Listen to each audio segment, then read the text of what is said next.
All How? right. Yes, now I can hear you. Good morning. How are you? Yeah, good. Good. It's good to see you. Same here. Same here. We got Mike. Mike, good to see you, man. That's a new office. Yeah, I've been renovating. Um, so over the weekend I moved my desk and my monitor and a few more things in here. So I've got a nice quiet workspace to be in now, it's been great. It's Nice. nice having a family too. Like when I finish work, I can like shut the office door and then go inside and be with them. Whereas Yes. before I was like trying to work in the living room, and that was Yeah. I'm sure as you can imagine it was quite difficult. Well, How you going, Mike? Yeah, all good, mate. Sorry, I've just got in the door, so I've just got my dinner on the go and having a beer. No worries, man. No worries. Enjoy your dinner. Yeah, we've been good. How you guys been? Good, man. Yeah, good. Busy, but like busy in a good way. Um, Yeah, yeah, good. working with lots of diverse clients, which is fun. We have more and Yeah, more athletes coming on. Of course, this group is fun, and we got some good feedback that I wanted to once everyone's here, I wanted to kick off I the need to call do with. my. I'll do that. I'll do that. I'll do that tonight. Cool. That'd be great. That'd be great. We got some really good feedback that I wanted to use a bit of the time today to discuss. So we'll just wait. I think we got a few more guys popping on. Daniel's here. Good to see you, man. Hi, how are Good, dude. I'm good. How are you? Very good. Very good. Good. Happy to hear that. Okay, let me see.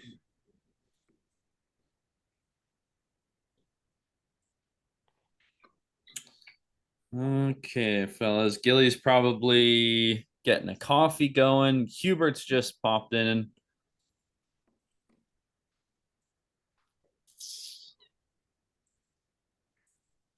Welcome, Hubert. Good to see you, man. How's it going? All good? Yeah, I'm excellent. I'm excellent. How are you? Yeah, very good. Thanks. Good. End Good. of I'm the day. happy to hear that. But happy to get into it before bed. Yeah, what time is it for you? It's 8 p.m., but I got a super early start. Okay. So, but it's all good. Some things are worth staying up for. Yeah, 100%. 100%. I'm just gonna pop in the chat and see if anyone else is gonna arrive here.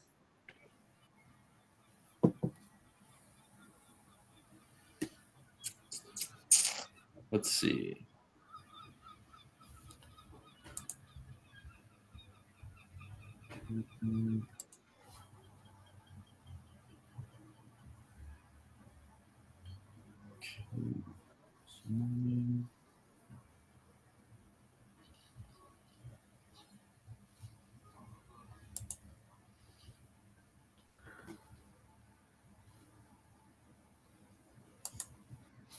Andy Harry's here. There we go.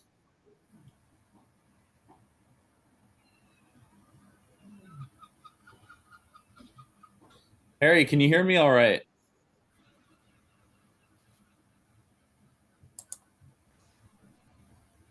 Oh, I like the background. That's cool. Sweet. Gilly's just popping in. Okay, Simo, Peter, Andy. I've just texted some guys in the group. So far, good to see everyone's faces. We've got some really good ground to cover. Welcome to the call, Gilly. Good to see you. I say. So just before we jump into the lecture, guys, the feedback, some of you have taken the time to give us feedback, and it's been really valuable. We've been implementing or thinking about how we can implement your feedback into this mentorship. And one of the things that's come up a couple of times is how do we how do we create more communication and discussion in the group? So I was thinking, and I would love to know your guys's thoughts on this. So please just go ahead and unmute yourself if you have an idea or want to contribute. I was thinking, because we're all busy, everyone's working professionals, maybe like once a week, one of the coaches in the group, so it would be rotating.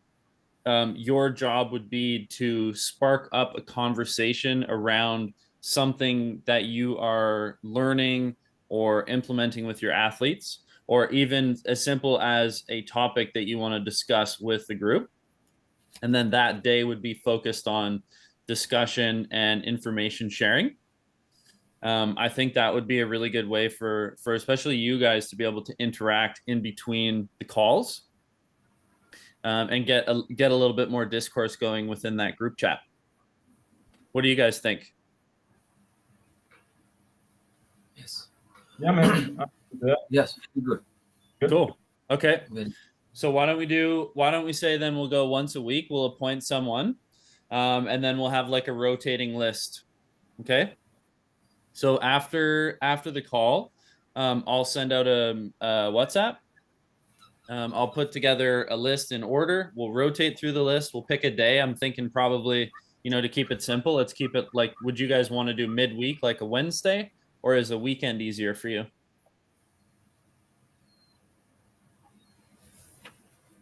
Wednesday is good. Yeah, Yeah, any day suits. Midweek, personally. Sweet, midweek. Okay, cool. Okay, that's what we'll go with, guys.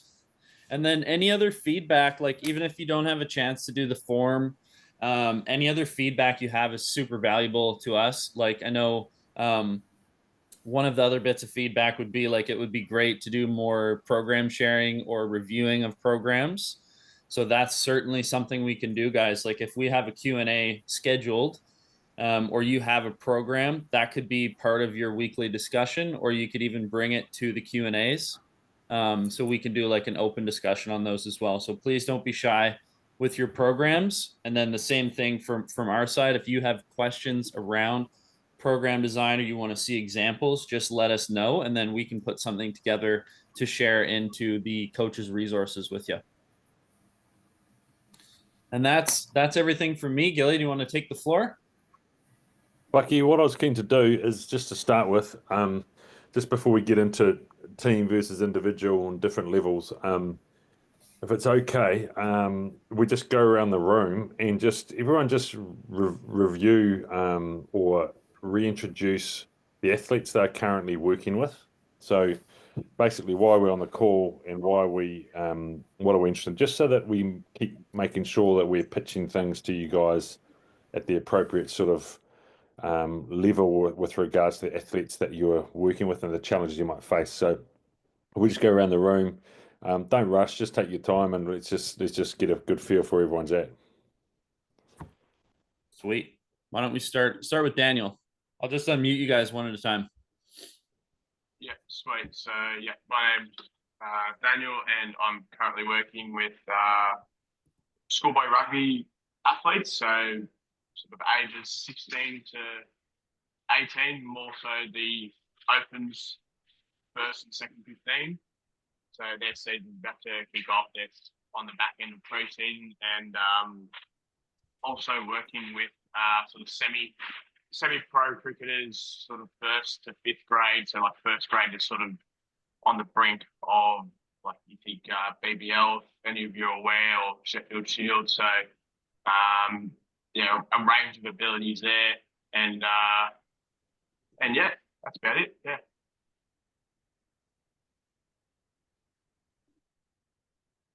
Cool. Harry, go for it, man. Hey boys, Harry. Currently working, forgive me. Currently working at the gym, and was approached by a couple of young lads who wanted to be fair, a bit out of my ballpark, working with basketball players now. So yeah, ages from 15 to 16, and yeah, so far that's it. Cool. Beautiful. Hubert.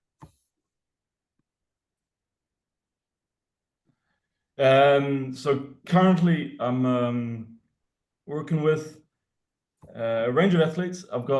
But at the moment, mostly boxers. So I'm working with half the French Olympic amateur team. They come to me individually, and I program and sometimes do some individual training for them. And then also on top of that, about 6 other professional boxers, all at different weight categories, which makes it quite interesting. And then at the same time, while I'm doing my PhD, I'm visiting a few of them, the top 14 clubs around, trying to, that's the goal for me. So I want to get as much knowledge around the elite rugby side. That's yeah. Cool. And let's go, Mike. Hey guys, Mike. I am the head of strength and conditioning and performance for Kent Cricket in England, which is one of the counties here. So I run the whole S&C department, and I've also recently kind of taken on some of the sort of rehabilitation stuff, just within that, helping out our head of sports science and medicine, so helping him out a bit. And then I have a few online sort of clients that I work with from various sports, boxing, netball, and a couple of volleyball athletes too. So a mixed bag, but generally in the cricket space at the moment, full time, which is great. Cool. Let's go, Lucky.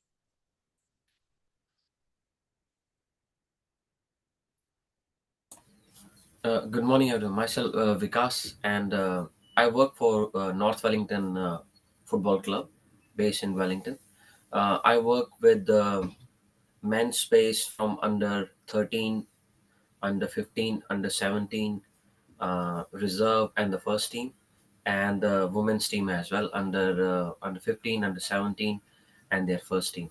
So I have a total like 9 teams I look after, and from the different age groups, long-term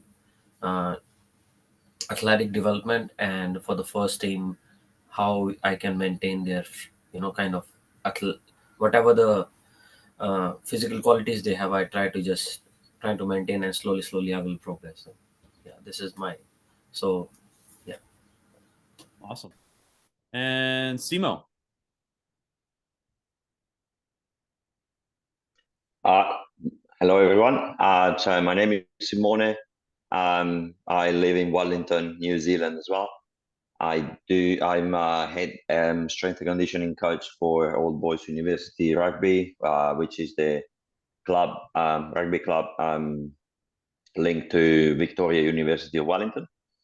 That's yes. Then I work in the professional environment for rugby back in Italy, traveling a bit around Europe with the European competitions. And in Wellington, I recently took over the Seaton Women's Football Club as well. So because we probably face each other this year, I don't know. And so yeah, that's a good, interesting development as well. Plus, I'm self-employed personal trainer, strength and conditioning coach. So I work. I have like side gigs with some kids playing basketball, college level, 15, 16 years old, and mountain bikers, as long as general population as well.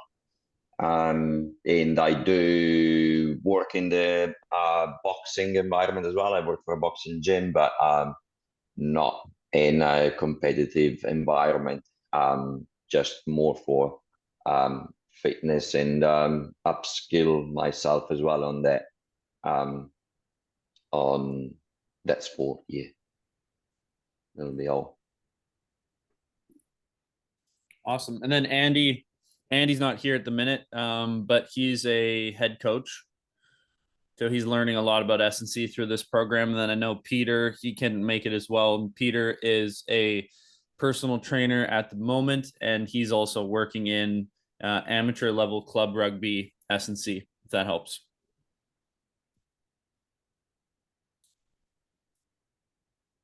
Beautiful team. Hey, thanks for that. It's good to get a recap, and everyone get an understanding of where we're all working. Can you guys see the screen? You want the good news or the bad news? The good news is Gilly's double parked. Okay. So that means I'm gonna have plenty of caffeine on board for this team. So I forgive my excitement as it picks up and as it kicks in. So first of all, this was a interesting topic that we sort of Bucky and I talked about covering with you guys, mainly because you all work with different athletes, some in teams, some in individuals, and often we get sort of not pigeonholed, but we think one way. And I think it's really important to just for us to take a step back and just look at some of the basic things that we need to think about when we're programming, because that's what we do. I think the key thing for us is programming is one thing, and then coaching the athletes the other thing. And the bit of paper which has all the numbers on it and all the instructions of what to do, and it's the best thing in the world. That's a small part of what we do, and the rest of it is probably way more important. So we're just going to chat through some of those things. I've got some notes here that'll help guide the conversation, but as always, if we need to stop, pause, ask some questions, then let's just make sure that you can get off mute whenever you want, and we can have a good hui. So I wanted to put this up first. This is cool. I don't know if you guys have seen this before, but take a minute to read it.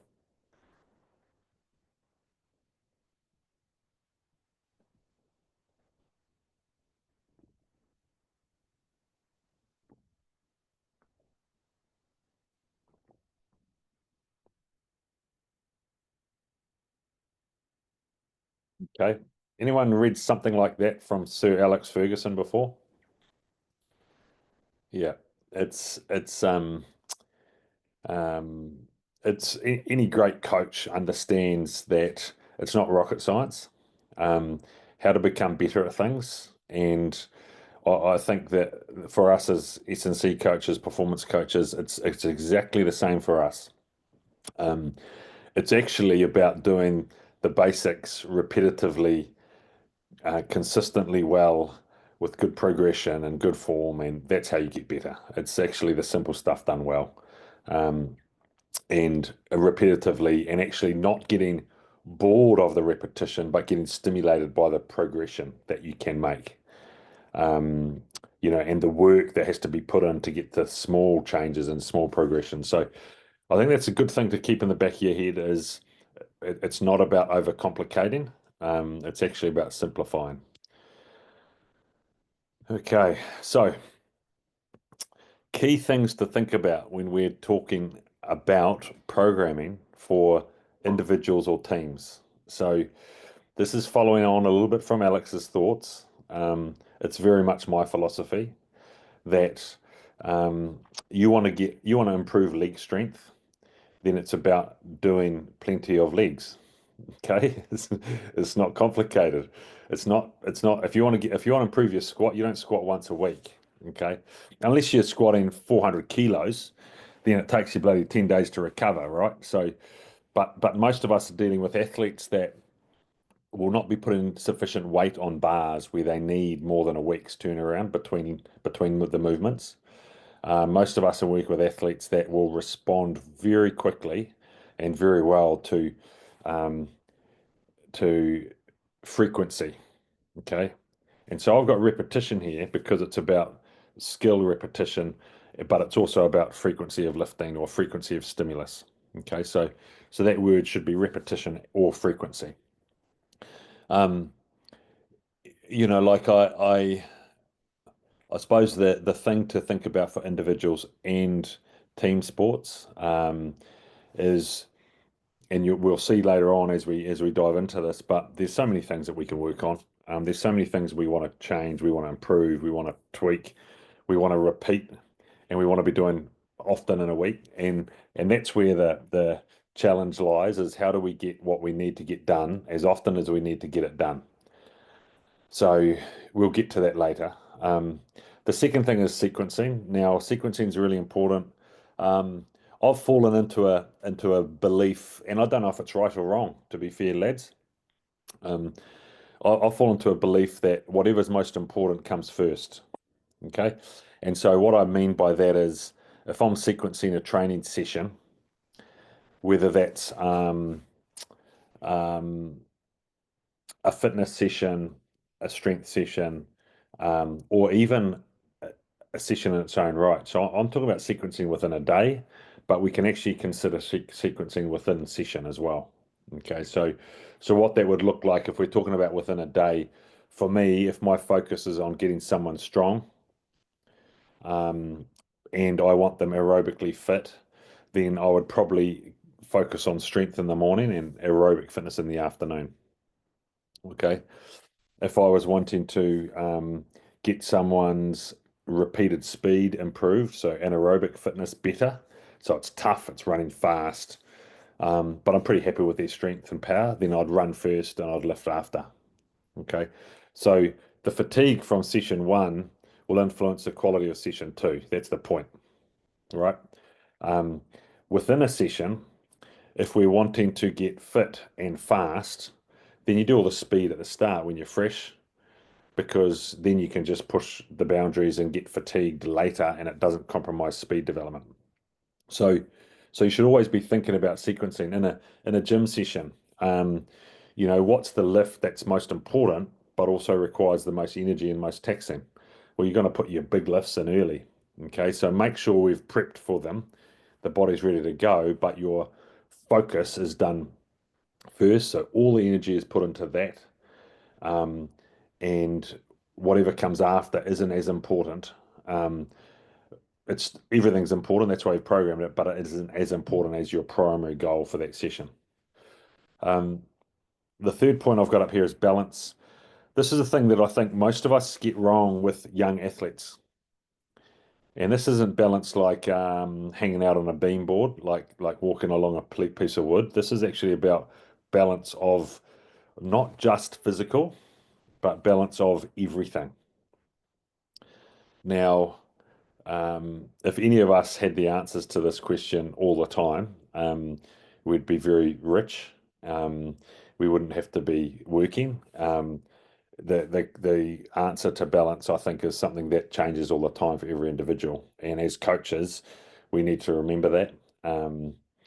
We need to remember that the thing that we're trying to put on athletes or ask people to do is only a small part of their day and their life. And so that balance is important. It's also important within your program. So you can see everything here. There's implications for within your session or within your program, and also outside of your program. So the balance is also within your program. Have you got the balance right between strength and fitness? Have you got the balance right between strength, skill, speed, power, fitness? How is the program for each individual balanced for their needs? The last part here, team, before we open it up for a little chat, is progression. Now, this is probably the thing that I find, I'm sure all of us on this call do some exercise of some form in our own right, but I find progression so addictive. Getting better at something is just reinforcing you to want to do it more and wanting you to get better. And I think progression is what we all want to see. But we have to be realistic and know that there's points where there'll be no progression, and if anything, there'll be regression. So I think seeking progression through our numbers is great, but also having patience in how quickly we progress things. I'm working with one of our coaches at the moment. He wants to run a half marathon, and he's never run further than like 500 meters in his life. And before he's a rugby coach, he was a butcher. So you can just imagine. And he has become absolutely obsessed with running. And I just keep saying to him, we're only going to progress your distance 10% a week. Okay. 10% a week is all we're doing. And so he's doing that, and he's now to the point where he's increasing his long run by a kilometre a week, which doesn't sound like a lot, but when when you couldn't run 500 meters, increasing a kilometre a week in your long run and doing 12K is pretty cool. So progression is what we want to see, but having patience, and that saying that you would have heard me say before, hurry slowly. Okay. We all want to get to the end and to our PB as quick as we can, but you need to be patient. Just you'll get there, but hurry slowly. So 4 key things there, team, on our first slide. We've got many. So have we got any questions, any thoughts, any concerns, anything that relates to you guys? Yeah, Gilly, can I had a question around the balance. I think a lot of us have working with like youth athletes and kids and that sort of thing. How do you find, obviously working with the young guys, but then like balancing the external stuff against like the actual training load? So like for me, for example, at the minute, I've got pathway athletes that are 17 to 18 or even younger, playing cricket 3 times a week, expect to be in the gym 3 times a week, pass their exams with A stars, and then play potentially a second sport on top of that, and trying to find the balance of that without cooking them into the ground every single week. How many kids, Mike? It varies. So like we've got different guys. We have like academy guys that are on like academy contracts, and then the EPP guys, you've maybe got 12 in there, and then probably about 10 academy guys, so about say 20 in total, and that's just the boys. And then there's a female section too as well of that. Yeah, it's I think it's something that is a difference maker if you can figure out a way to do it. Yeah. I think what happens with these kids, well, it's not what I think happens. What we know happens is they get cooked, because they've got 5 people they're trying to please. They've got you in the gym, Mike. Yeah. They've got 2 sports coaches. They've got mum and dad. They've got teachers. They've got all these people that they're trying to do things for, and they just get caught as a bit of meat in the sandwich. And I think that if I was in a role like yours, mate, I'd be trying to figure out a way to, I suppose, create a balanced week for them that sort of satisfied all masters. Yeah.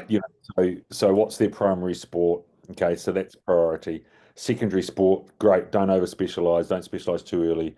Do your second sport, but it's going to mean you're going to need to not do this with this other sport.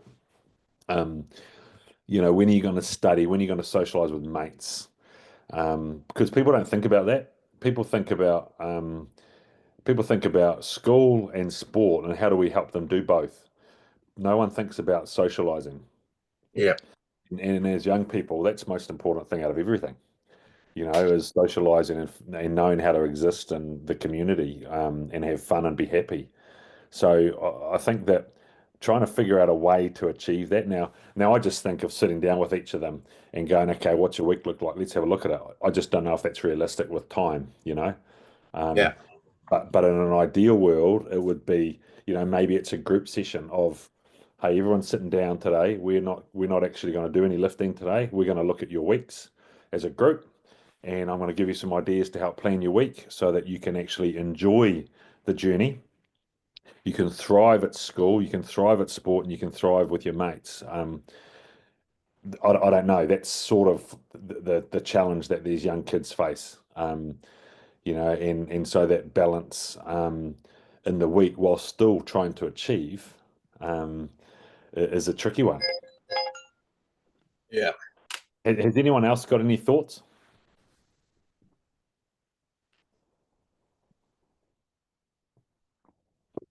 Oh, there's a hand.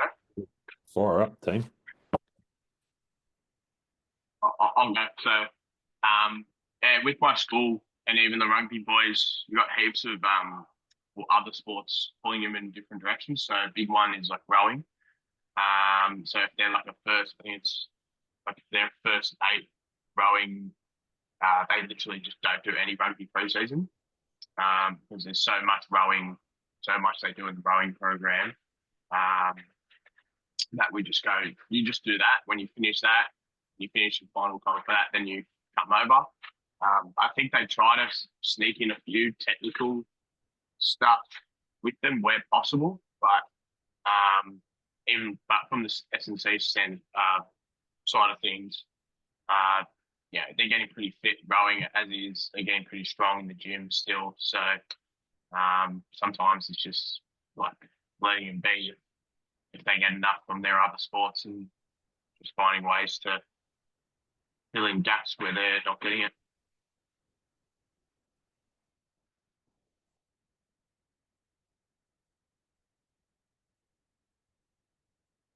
Monty, what were you going to say, mate? Yeah, sorry.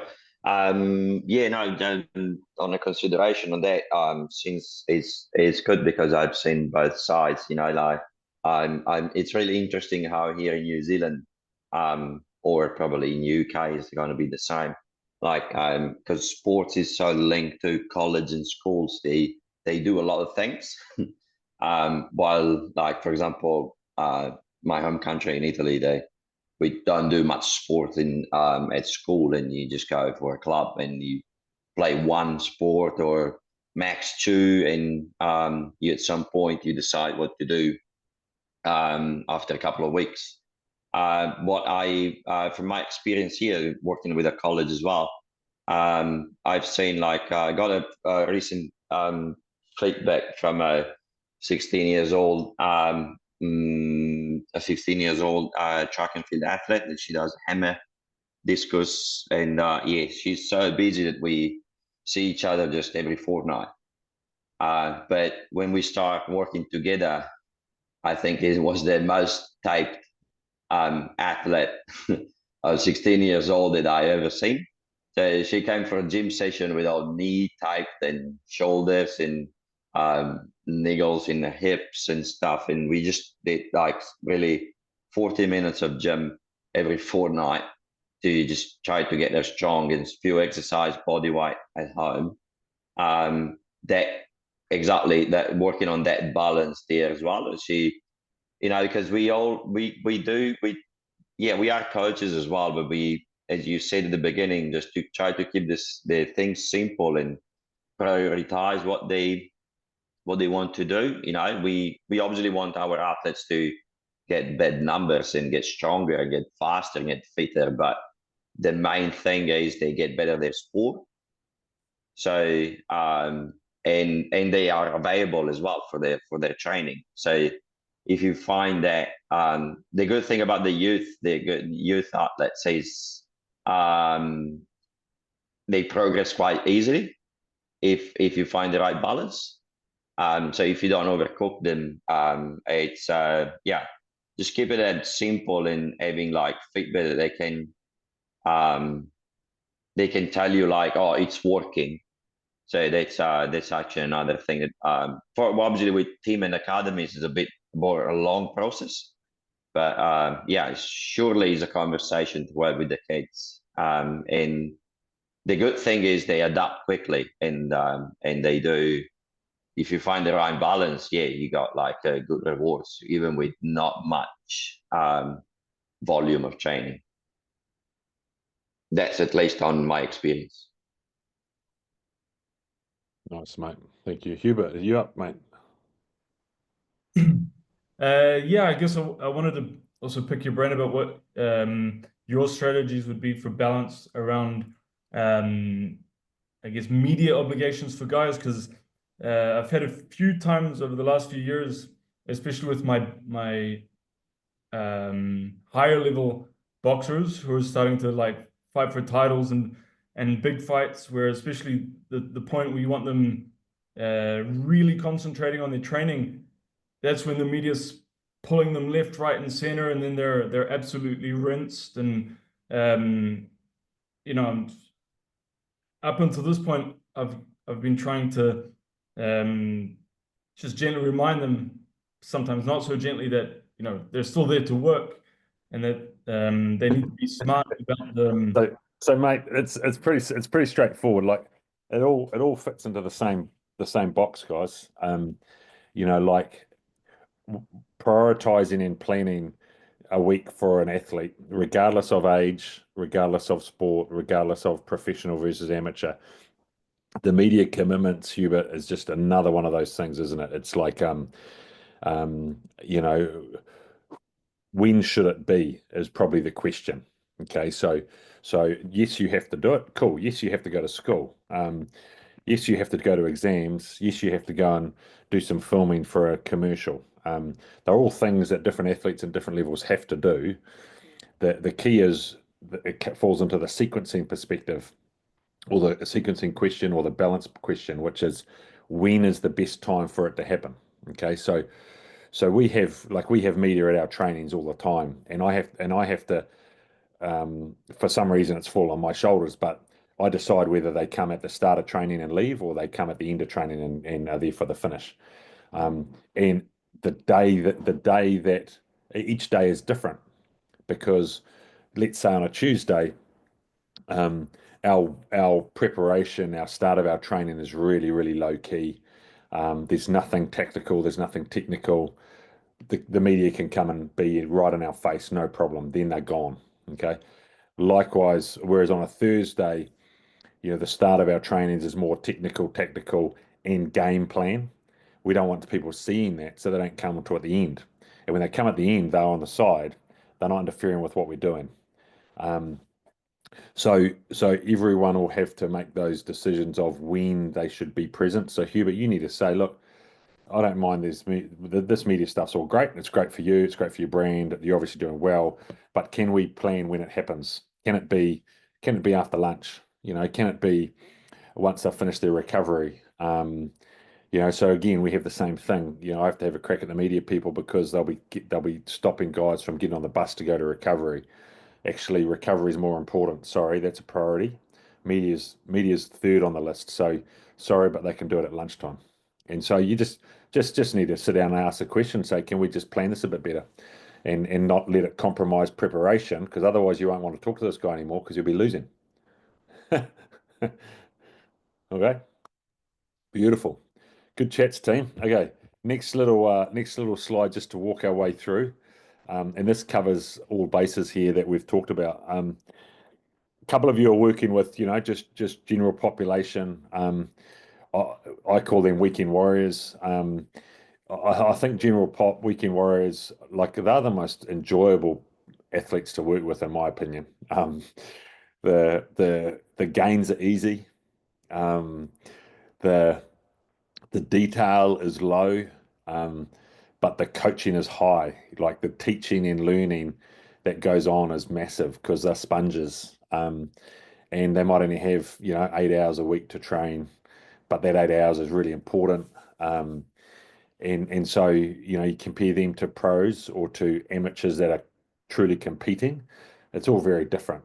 But at the end of the day, these 3-4 categories we have up here, the same basic principles apply. Okay, the same basic principles apply. The only difference, in my opinion, with all the different athletes in these different boxes here, is probably the time available for training. That's probably the only difference, because you think about everyone on this page here, everyone has life stresses.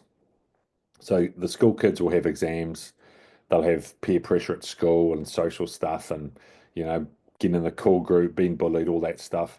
Weekend warriors, well, they're typically hard-working mums and dads, you know, that have got kids at home, that are working 9 till 5, Monday to Friday, financial worries, relationship issues, you know, all this stuff going on. And then pros and amateurs, exactly the same. You know, pros are getting paid and are working harder in their craft and their sport. Amateurs are trying to become pros and trying to work even harder and hold down a job. And so, and then the pros, once you become a pro, all you worry about is staying as a pro. So the pressure to perform is high, you know, and the media scrutiny and the social media trolls is huge. Like, so there's all these different stresses, but the difference is probably time available. And therefore our approach as coaches, what is most important? If if you've got 6 hours in the gym a week versus 2 hours in the gym a week, you know, versus 40 minutes every fortnight, so understanding what we can put at each level allows you to create that balance, plan that progression, plan that repetition or frequency. But every level will be slightly different, but the actual nuts and bolts is exactly the same. How I would program a school athlete with all the challenges that we're all aware of with having all these masters is not a lot different to a weekend warrior, to a mum and dad that's working full time and has kids at home. It's just different stresses. There's just different things to consider. But how we program's the same. The things that we should put into the pot are the same. What comes out's a bit different. But what we have to think about is the same. This is where things get a little bit different, in my opinion, is the male and female and the growth stages for the young athletes. So what's an example? An example for me would be a 15-year-old boy who is rowing, playing rugby, and needing to do really well at school to get a scholarship to the States, for example. What's the most important thing that's probably happening around 15 for this kid? Could be 14, but let's just say 15. Massive growth spurt, huge energy need for the growth spurt, and all that happens at this stage is most young boys just get scrawny and skinny and undernourished because they're training hard but growing faster. And so it doesn't necessarily change what you do in the gym, but it might change where your focus is around energy intake. Most young kids just don't eat enough for what they're being asked to do. And nowadays, they also don't sleep enough because they're on their phones until 1 a.m. every morning. Male versus female. Anyone working with female athletes, just chuck your hand up. So is it a couple of you? So obviously there's differences there. Now, I've worked with a number of female athletes, but nowhere near as many as males. And again, require a different approach, require different considerations, menstrual cycle being one. And I think I can say it on this call. No, I better not. Considerations for male versus female are real. They're different. Even different injury profiles. We see in the female football and rugby players, ACLs are way more common than in males. And there's lots of theories around why that is. And maybe we'll know one day, but we do need to consider differences in how we train, around that monthly cycle, because it's very real, and understanding how to adapt and adjust around that cycle is really key. So again, we're just going to throw it open to the floor here, just to go through these 2 slides that we've mentioned, with any key things you want me to expand any further on.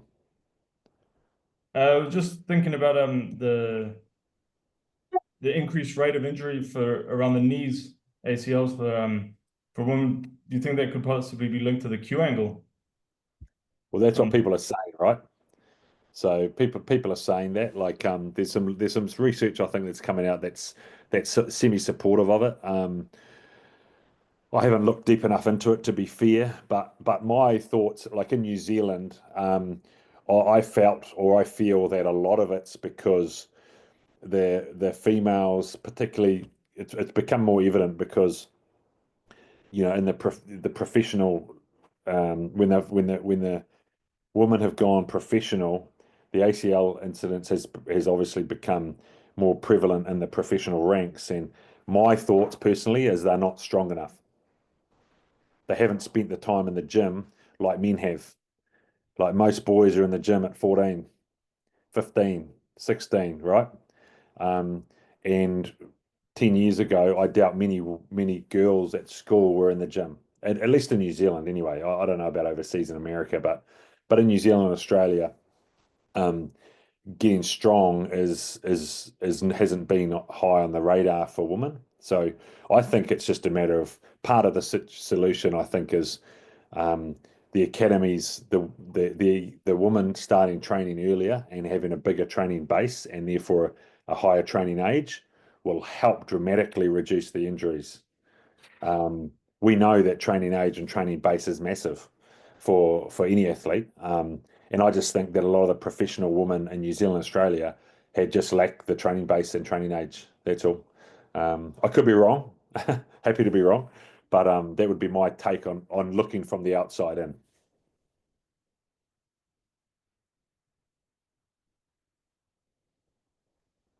Yeah, I think I agree. I think that's the most that's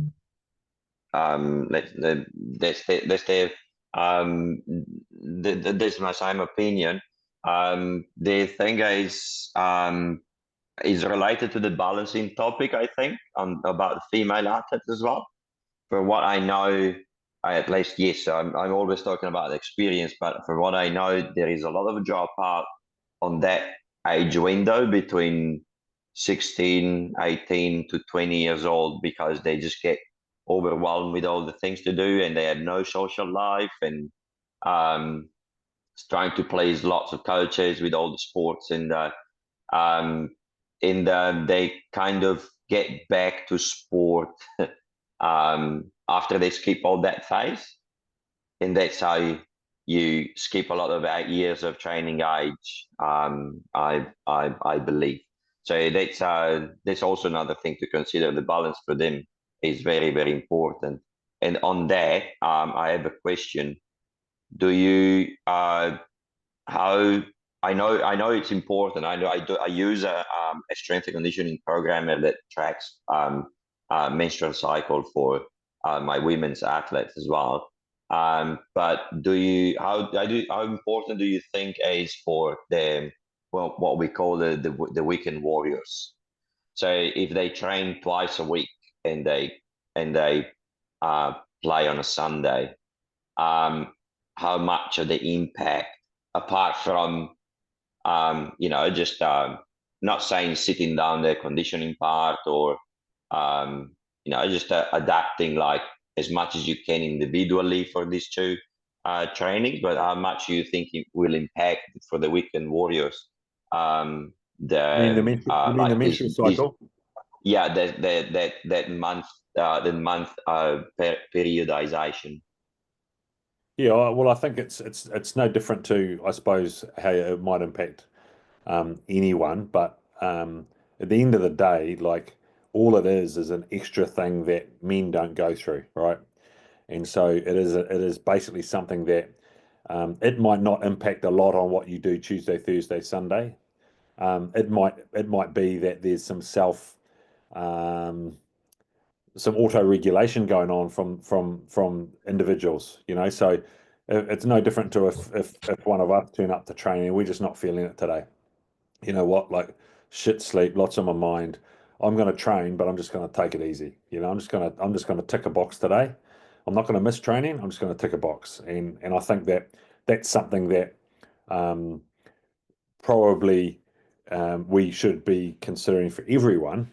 But I think for women in certain parts of their menstrual cycle, they need to be not given permission, but it's okay to just feel crap today and just take it easy, or go sit on a bike or just stretch.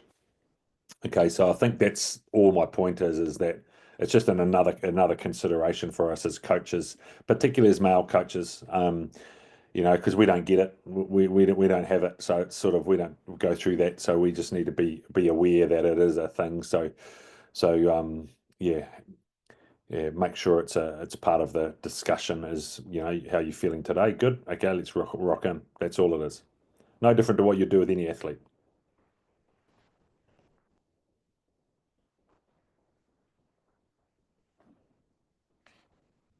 Okay, beautiful.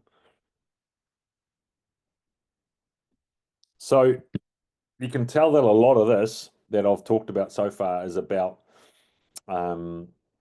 ensuring that our athletes are healthy. Now, I just got to say something here, like robustness and healthy athletes and durability and injury prevention. I've said it before, I'll say it again. Like, we don't wrap people in cotton wool. We still need to challenge people and train hard. Okay. If we just train to feel good all the time, we'll get no gains, right? We know that. So you have to know that when I put something like this up, I'm not saying everyone's wrapped in cotton wool and no one's been pushed, and we're not demanding hard work and sweating and failure. We absolutely, all that exists. Okay, but we also want to have balance and our sequencing and our frequency, and all those things that we've talked about already, in a place where we don't create unhealthy athletes or injuries. Okay, that's the message. So, unhealthy athlete would be someone who you had running, and I'll show you a slide later, but spiking their running volume. So if we went from a 20 kilometer week to a 30 kilometer week, okay, that's going to create an unhealthy athlete for a week or two, in that the spike is so much that their immune system might be down, they might be tired and flat, they might get sick, right? Or you might start a stress fracture because the progression's been too quick. So that's what an unhealthy athlete looks like. Something that we've created because we have progressed too quickly, okay, or we've spiked load. A healthy athlete can tolerate the demands of their sport day in, day out, week in, week out.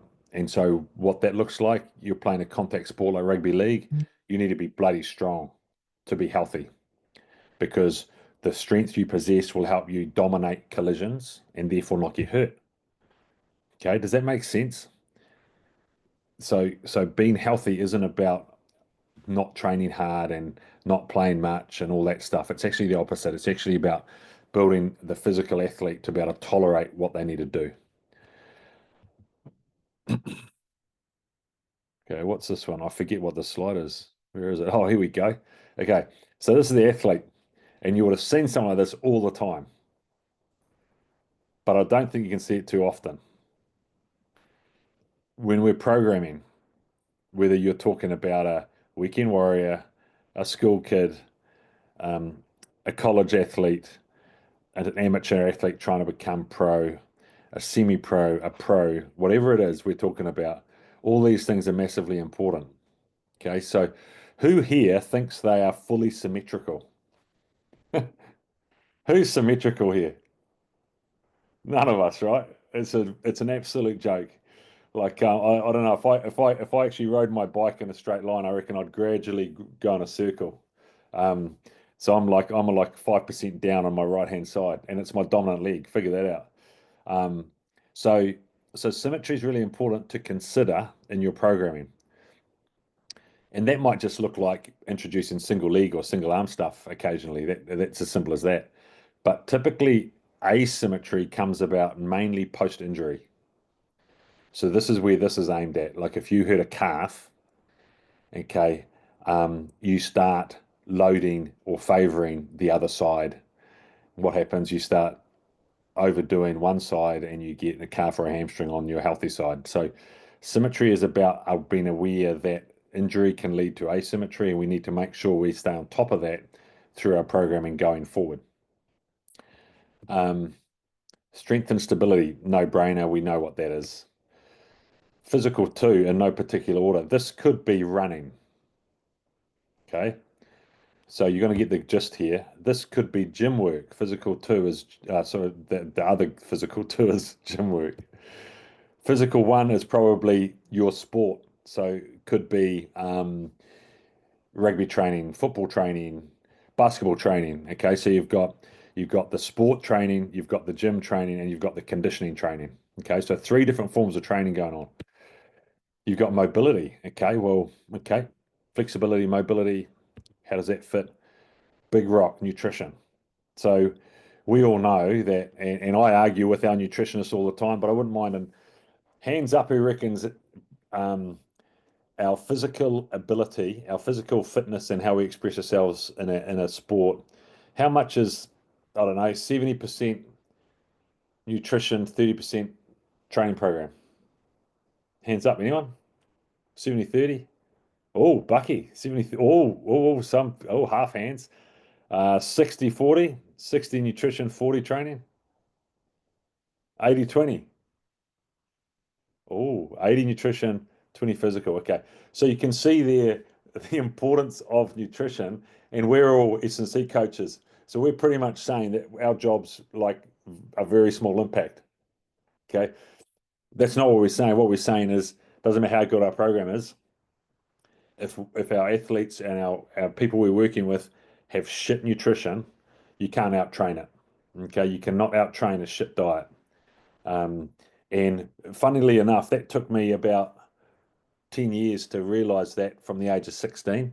Wasn't until I was about 26 and I'd been at university for 8 years that actually hit home.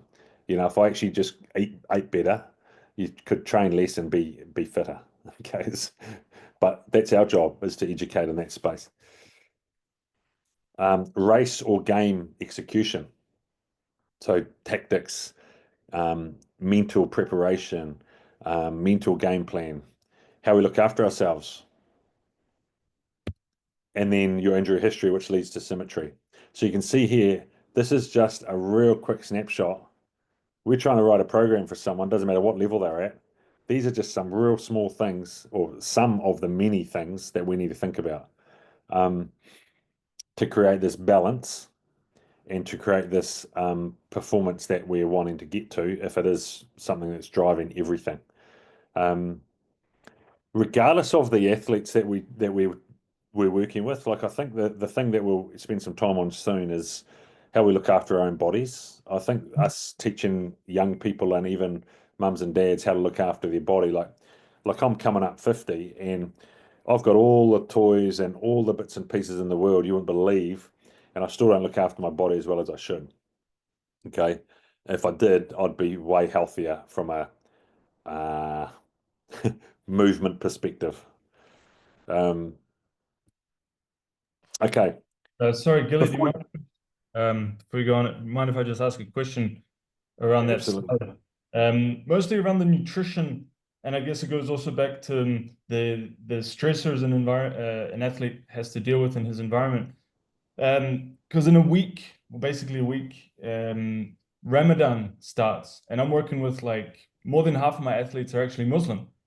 I don't know if you've ever experienced or dealt with this. I've done it quite a few times actually, but just wanted to ask, like, what would you recommend, or are there any things that you really think I need to consider or implement? I don't know if you've had yeah, I've had two players. Sonny Bill Williams is one who used to go through this, and but typically it's when they're not with the All Blacks, they're not with us, so it hasn't been something I've been heavily involved in. But I think the key thing is just an awareness from you and your coaching team that they will be low in energy. Yeah. Okay.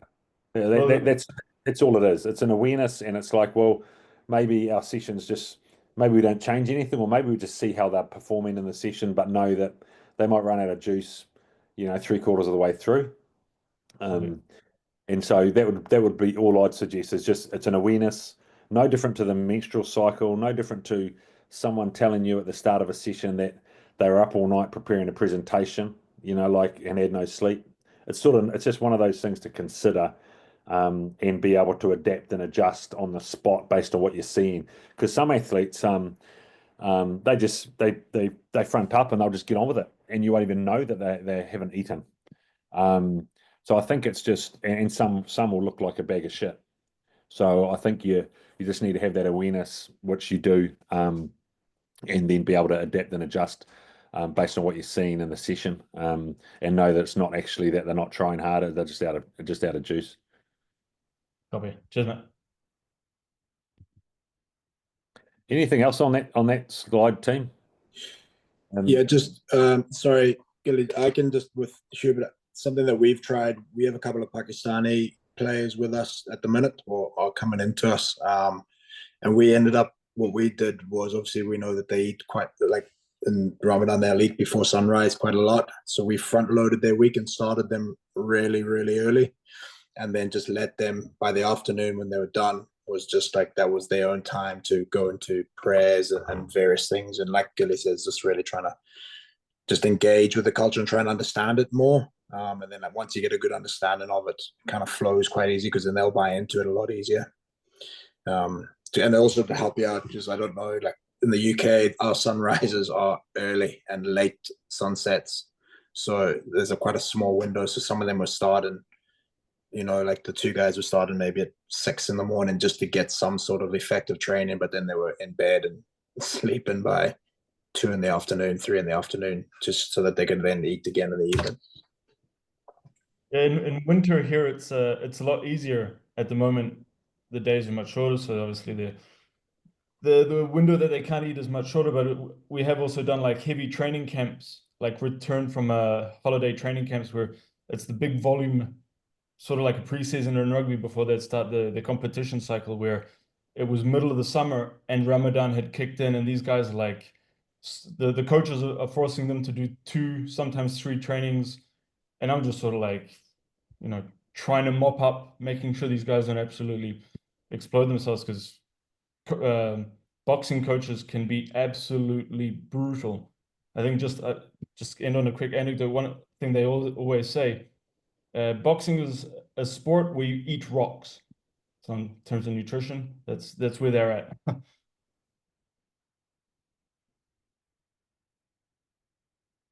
Beautiful, guys. Good chance.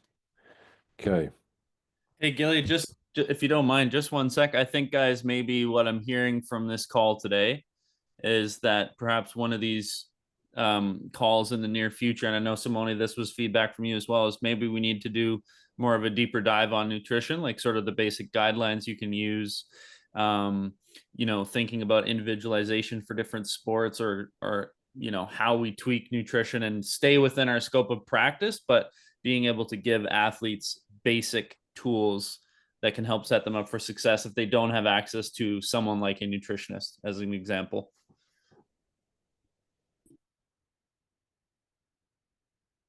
Yeah, we might. I might see if I can get a nutritionist on for an hour and a half, Bucky, to go through a session in the next month or two, eh? Yeah, that'd be good. Okay, beautiful. So I don't want to assume anything here, but this is probably a process that's important and often missed. But this is going back to, I think it was Mike talking about all the young athletes and the sports and exams and how to get balance and stuff. But I think at the end of the day, like if we're working with an individual, there needs to be an opportunity at the start of our process to understand what their needs are. What do they want from you? What do you think they need based on what you've seen or what they're trying to achieve, so that there's some alignment and probably a little bit of collaboration on where it is that we need to pour our energy. We all have a limited amount of energy, like it's not like it's endless. And so I think performing the needs analysis, performing an onboarding, whatever you want to call it, where there's an opportunity to go, well, this is me, like I want to pour heaps of energy into this, don't assume things. Likewise, there needs to be an avenue for communication to be opened up, so that the athletes can come to you. Like that, this is something that I reckon is most important for us to develop with our athletes, is the ability for them to come up to us and say, hey, coach, you know what? I didn't sleep last night. What are you thinking? And then having a conversation, versus them being too scared to come up to you or having no relationship with you and just not training properly. Okay, so somehow along our coaching journey, we need to open up a relationship or a ability to communicate, so that athletes feel like they can come and say, hey, you know what, I'm just feeling shit today. Coach, what do you think I should do? And then all of a sudden we're coaching, right? We're educating, we're coaching, we're collaborating with the athlete. I think if your athletes aren't coming to you with things like that, then you need to sit back and go, okay, how can I actually change things a little bit so that they feel like they can.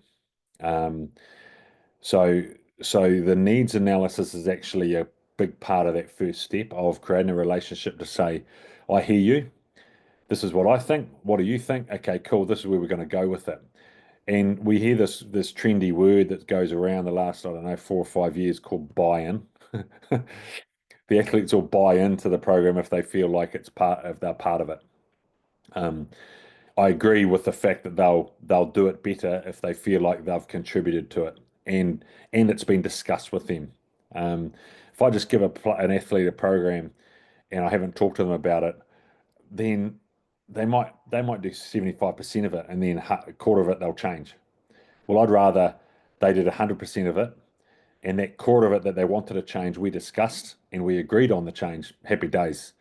It's part of building that relationship. I think it's massively important, and I don't think like it in our courses of learning about S&C and physiology and all that, we never taught about that relationship building, that communication.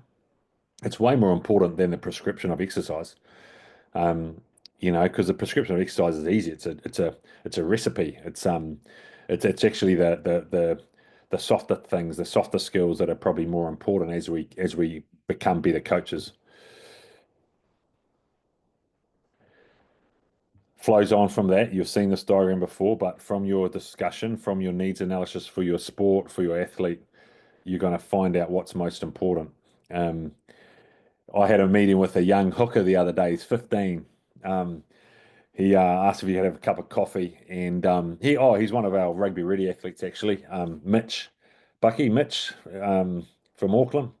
He'll become a pro. If he stays healthy, he'll become a pro, if not an All Black. And he's been with us since 14. But he's 113 kilos or something. And he's quite strong. But he's wanting to know about all these little things like, what supplements should I have, and what recovery boots should I buy, and all this sort of crap. And his dad was there, and I just had to say to him, look, I said, mate, you're not strong enough, you're not fit enough. Grab your guts, tell me how close your finger and your thumb is together. And that's all you need to worry about, mate. And I said, the last thing you need to think about is actually, who's going to pick, what are you going to be picked in a team for? He said, what do you mean? I said, well, are you going to be picked in a team because you're big and strong? Or are you going to be picked in a team because you can throw the ball in with 100% accuracy every time? And he's like, oh, okay. And it actually goes back to Alex Ferguson's point. Like these young athletes, and it goes to Simone's point, these young athletes actually just need, like, they need to build strength slowly. They need to get nutrition sorted. They need to have good movement, but they've got to get good at their sport. So actually practicing throwing the ball in, practicing your skill and your game is way more important. And just like, I said to him, if you and I both were running at each other, do you think you'd always bowl me over? He said, oh yeah. I said, you wouldn't, mate, because you'd carry the ball too high and I'd get lower than you. He said, how do you know that? And I said, because I can tell. I said, because you've got no range of motion through your hips. My point to him was, it doesn't matter how big you are, but if someone is lower than you, they'll actually dominate the collision. And so these young athletes need to understand what their big rocks are. Their big rocks are throw the ball in straight, son. Carry low, hit low. And if you do all those 3 simple things and get really, really good at them for 80 minutes, that's as simple as it needs to be. And all the trimmings, all the sand to fill in the gaps, that comes later. But 90% of it is the big rocks, and you probably only have 5 to work on. So think about that in your own sports and your own coaching. What is most important for your athletes? And often it's going to be some good nutrition advice, some good coaching of movement with weight on, and you do that week in, week out, and you'll get stronger, fitter, leaner athletes that are actually enjoying what they're doing because they're learning. Hey, Gilly, if you don't mind, just real quick, guys, when we were talking about communication earlier, so Mitch is working with me and Gilly, he mentioned how stoked he was to meet you and link up. And when he's submitting his videos, he's very excited and he's setting personal best basically on a weekly basis. And his technique is improving. But what Gilly just said about depth, so when he's sending a back squat and he's saying, wow, Bucky, like I just hit 120 kilos, I'm so pumped. It's up to us as a coach to be able to look at the movement and his excitement without diminishing that or deflating him and saying, look, man, this is epic. You're making incredible gains. This is seriously heavy load for your age. Now I want to work on these couple of things, and here's why, and this is what it's going to do for you. Because I've made the mistake in the past working with an athlete where I was just only so focused on not how they feel or how my communication could potentially make them feel, that I would deflate them. And then they wouldn't want to give videos, they wouldn't want to give feedback. So I think that's just something for us all to be mindful of, is especially even with pro athletes, you know, I've seen it where somebody is struggling with a movement, but they're making gains, and it's about communicating in a way that builds up their self-confidence and still gives them room to improve or grow. Nice, mate. Good work. Love it. The next part, team, is, you know, need analysis, big rocks, and they obviously put a plan in place. And we're all going to put our plans in place differently based on the athletes, the sport, you know, the level we're working at. So, but at the end of the day, we all have a plan. We all write something down. And I normally use a sort of a pie and analogy: plan, implement, evaluate. But this is a little bit different. I think you know, we can put a plan in place. We act, or we actually carry it out with our athletes. During that process, I think it's important to gather information, and so video, like Bucky was talking about, it's important. But gathering information like, how is the program going? How are the athletes going?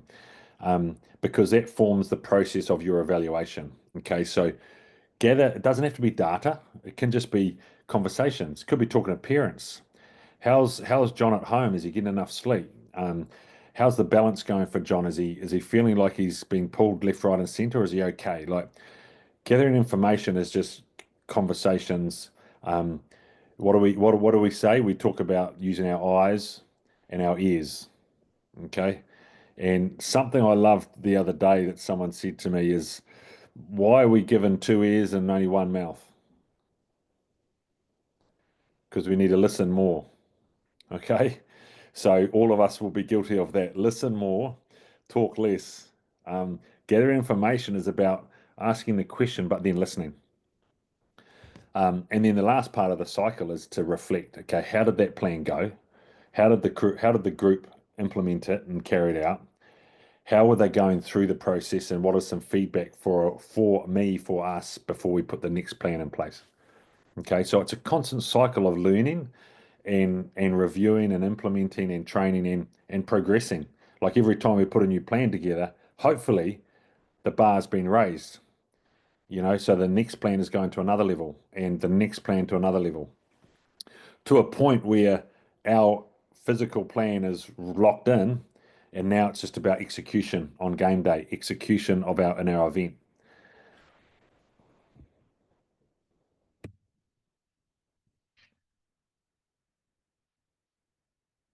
Okay.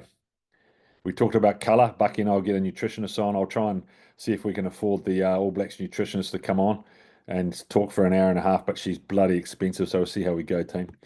But that picture there, we know what that's about, eh? What's that picture that before about? Not Garfield, the one before. What's the point of that picture, team? This one here. What do you see? What do you see there when you see that picture? Color. Color. Beautiful. Different Eat a colors. rainbow in every meal, guys. It's as simple as the kids need to know. Eat a rainbow in every meal.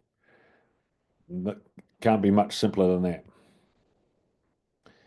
Okay, and then this here again, you know, like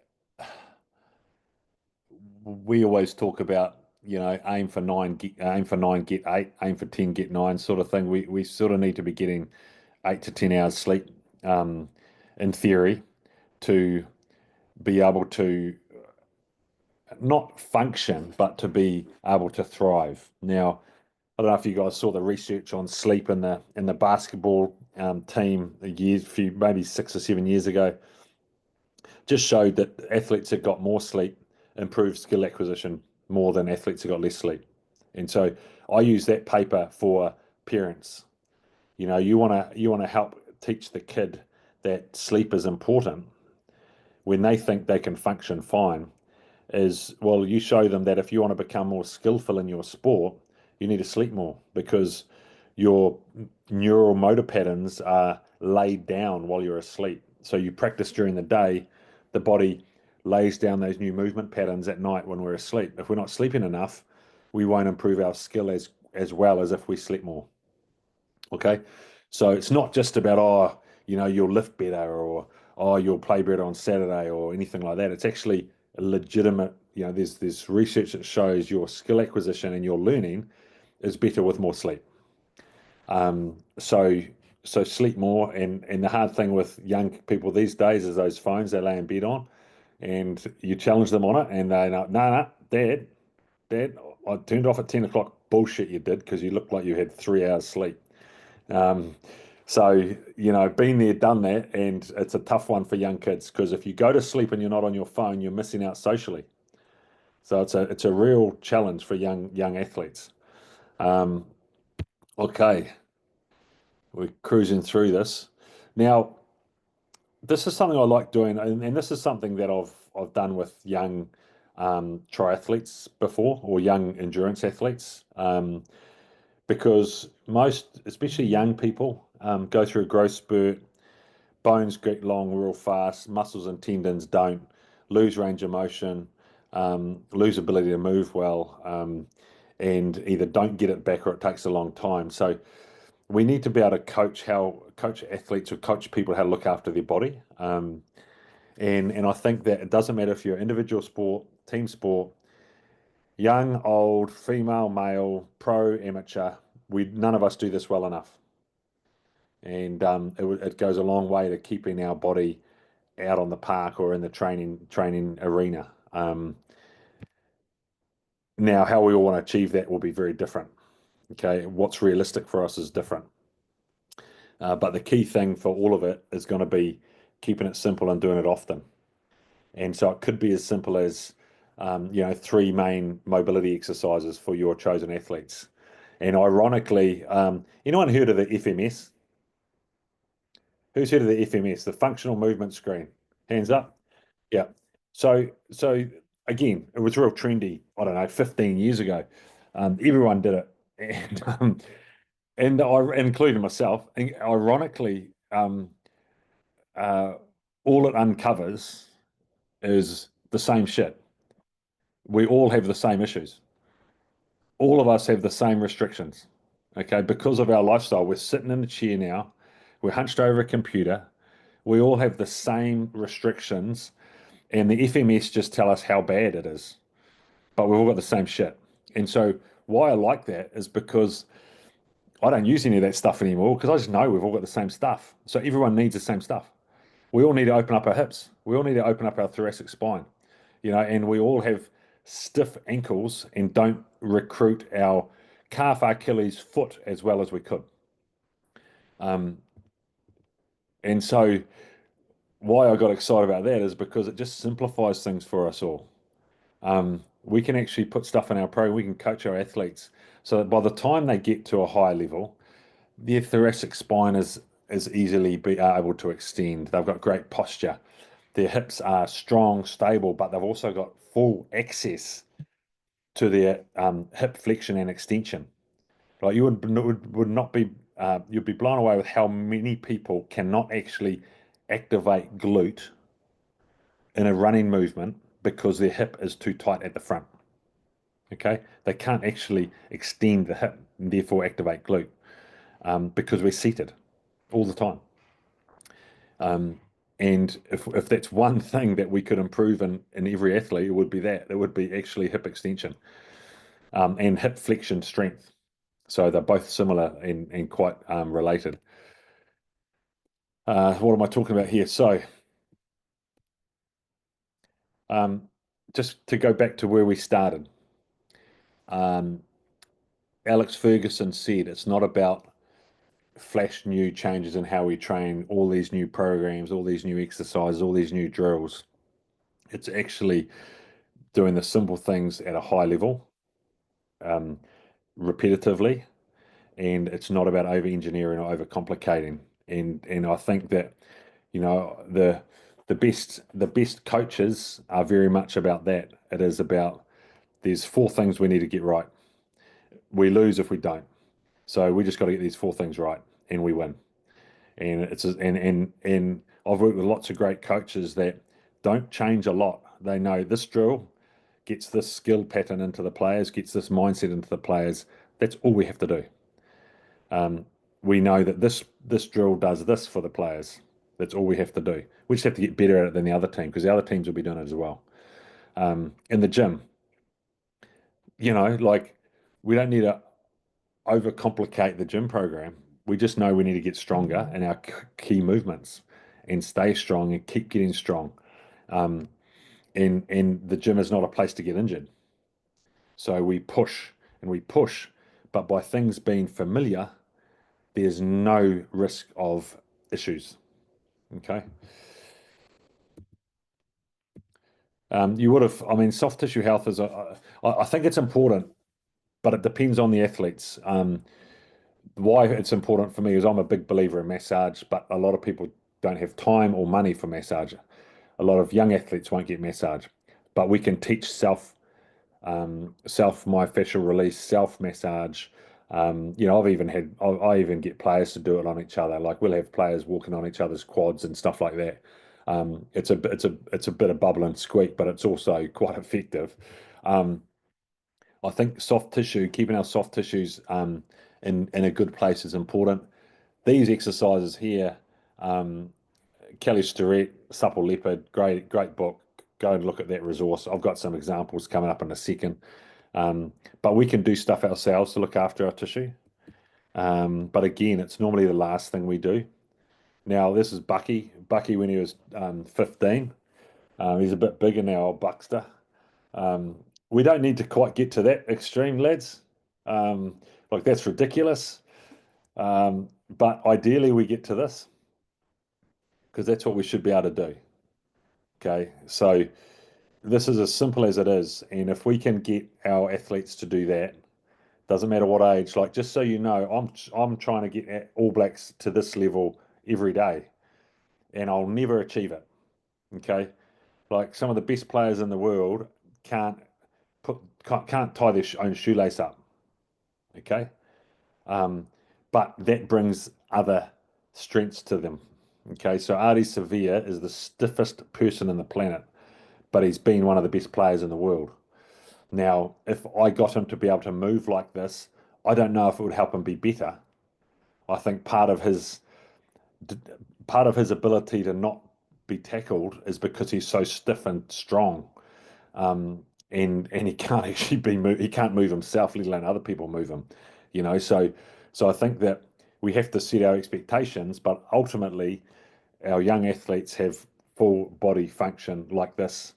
And for me, it's actually, yes, it's about your sport, but this is about being fit for life.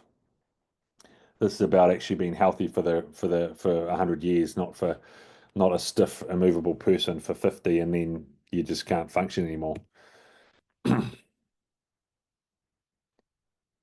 Have a look at your athletes. Use those 2 eyes you've got. How many of them look like that when they run? Okay, and this is that access to your hip extension that I was talking about. Not many of our athletes will look like that. So yes, we want to squat like a baby, but we want to be able to run like this and access our hip. Okay, now I'm talking about this. The reason I've gone down this path, team, is because the topic was individuals and team. And we've talked about balance, we've talked about frequency, we've talked about sequencing, we've talked about needs analysis and all that stuff.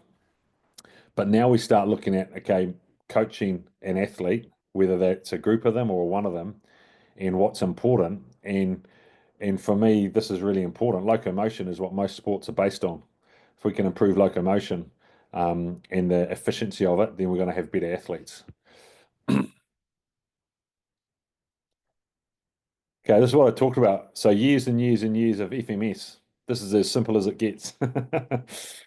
Okay, open up your hips, sort your ankles out, get strong and stable through your hips, and extend through the T-spine. So every program I write, doesn't matter who it's for, touches on these things. Okay, in different ways, obviously. And we could argue there's other things that are important here, but I just say that I'm hoping that they're taken up in other movements or exercises. So I've renamed Couch to Couch Done Well. Now, this to me is bread and butter. So couch stretch done well is what we should all be doing in our program every session we have our athletes to access hip extension. Now, when I say couch done well, that means actually legitimately having your glute contracted while we're in that position. And I think I won't have my glute contracted on the right-hand picture. Okay, because I can't get up that high with my glute contracted because I'm too tight through the front of my hip from cycling. I'm just throwing these out here as big rocks, you see. Same sort of thing, open up the hip. Open up the hip. These are all from Kelly Starrett, by the way. Simple, I just call this kneeling dorsiflexion. And I get the athletes to do this while I'm explaining the session. So everyone's getting kneeling dorsi while I explain the session. And we're just opening up that back of that ankle.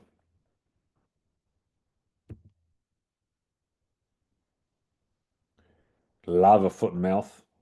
This isn't a Kelly Starrett one. I don't know where I got this from. I've done this all my life, but I don't know how many of you can put your foot in your mouth and bite your toenails, but I can. Hey, try it. But you should be able to bite your toenails while you stand up, to be fair, because then you work on glutes flexibility, but also balance. Try it. I want to see a video of who can bite their toenail while they're standing. Okay. Well, Gilly, you guys have seen how flexible I am, so I obviously win the competition already. You're horrendous, mate. Okay, we're going to finish here, team, because my 2 coffees kicked in. I'm all good. And who's seen this before? It's a great graphic, okay, from Tim Gabbett. And the message here was around, you would have heard acute chronic loading, where basically he's got this formula of basically how you should be looking at sort of 3 or 4 week cycles of your load. And, you shouldn't spike your load. And the whole point of this here is he's talking about alcohol. And he's saying that alcohol tolerance is the same as training tolerance, isn't that if you just have a few beers every day, then you're okay. The body can handle it. You don't get pissed. You don't make bad decisions. You don't look like an idiot. But if you spike your beer load, okay, then you come into problems. Okay, you either get hungover, you make bad decisions, you look like an idiot. He's basically using this analogy to talk about training load. So we have, I talked at the very, very start about progression and hurrying slowly. This is what this is about. And I talked about going from 20K to 30K in a week and getting an injury or getting illness. This is what this is about. I don't live by acute chronic loading ratios myself, never have, never believed in it. I just know that we can't spike. We can't go from 0 to hero. And so in our own trainings, in our own plans that we put in place and the teams and the athletes we work with, as long as you're always looking, okay, what did we do last week? Okay, we did 12 hours. Okay, cool. This week's going to be a bigger week. We're going to do 14. But the week after, we're going to go back to 11.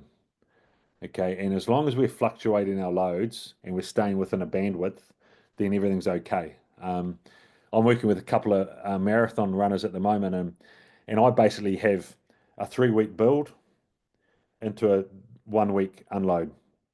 Real basic stuff. But all that looks like is, 15 hours of running down to 12. And then I'll go 13, 14, 15 and a half down to 12. 14, 15, 16 down to 12. And so the body learns that, I've just got to get through a 3-week build and then I get to unload and refresh. Body, great for body, great for mind.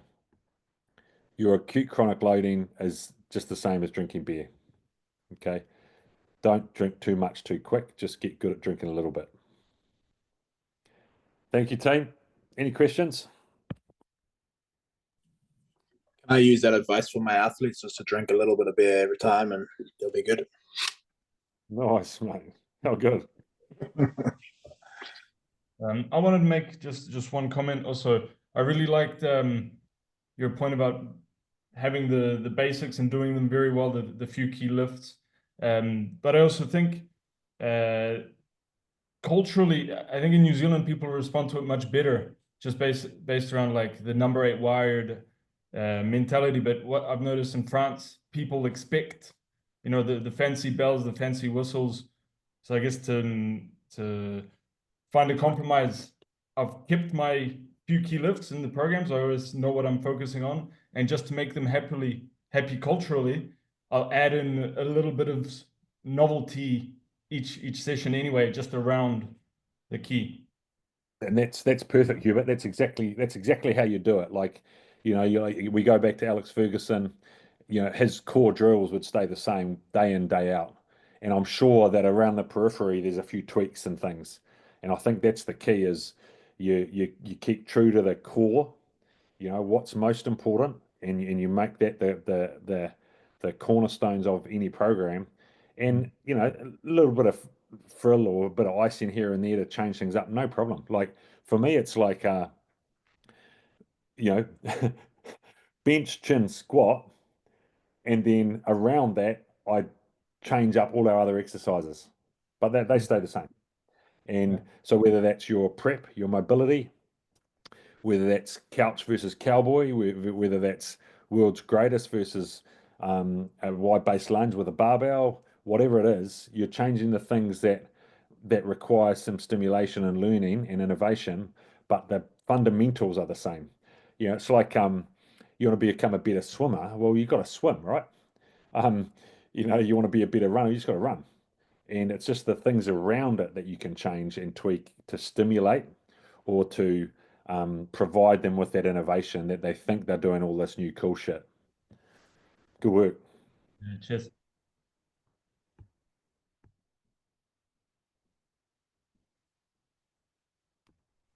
Yeah, this was awesome, Gilly. I thought you covered a lot of great ground. This was really helpful. And lots of good discourse today, guys. So awesome engagement on the call. After you've gone through this, reviewed your notes, hopefully watching this again in the future. I know for anything like me, you can absorb only so much. And then when you go back through, you can pick up more gems or lines of questioning afterward. So if anything does come up for you, or if anyone in the group is watching this as a replay and wasn't able to be here live, please pop your pop your questions in the chat, I should say. And before the end of the week, you can expect a bit of an update in the group WhatsApp, where we'll be starting to strike up those conversations on a weekly basis. So we'll sort of delegate one person a week. It'll be a rotating order. And then if you guys have any other feedback about how we can improve your experience, please don't be shy. Even if you don't have time to do the whole forum, any feedback is awesome, because we want to make sure this is totally kick-ass for you guys. So thanks so much for being here today. Awesome job today, Gilly. And we'll see all of you guys again soon. Take care, team. Cheers, Gilly. Thank you. Guys, Thank go you. well.